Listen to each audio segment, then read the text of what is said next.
Alors, Madame Le Pen avait demandé la parole pour répondre à la Commission et au gouvernement, et ensuite Monsieur Hamouche. Je m'étonne que vous n'ayez pas cru bon de faire respecter le règlement intérieur dont je vous ai donné lecture tout à l'heure.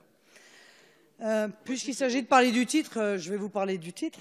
Submersion migratoire, droit d'asile détourné et communautarisme assumé. Voilà comment aurait dû s'appeler votre loi. Puisqu'après la filière d'immigration économique, sanitaire, familiale, vous avez même réussi à rajouter une nouvelle filière d'immigration qui sera la prochaine. Alors 123 millions, 250 millions des réfugiés climatiques, je ne sais pas, je vous laisse discuter entre vous de ces chiffres-là.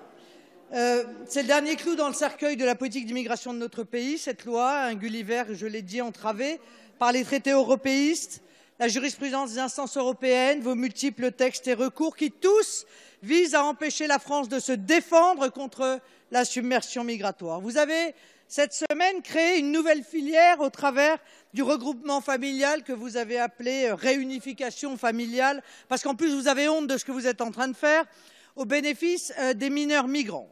Vous avez autorisé les passeurs et autres organismes immigrationnistes à continuer leur sinistre besogne en empêchant nos policiers et nos gendarmes de poursuivre ceux qui incitent à l'entrée et au séjour des clandestins. Les milices des no-borders vous remercient chaleureusement.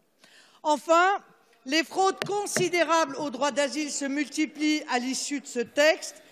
On termine, je l'ai dit, ce cauchemar avec les millions de clandestins que vous allez accueillir et à qui vous donnerez le droit d'asile. La boucle est bouclée. Votre loi est pire que nulle.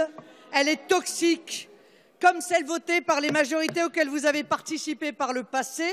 Vous portez la responsabilité de la situation périlleuse de notre pays. Vous porterez demain la responsabilité d'une situation ingérable. Et ce sont les Français qui paieront le prix de votre idéologie.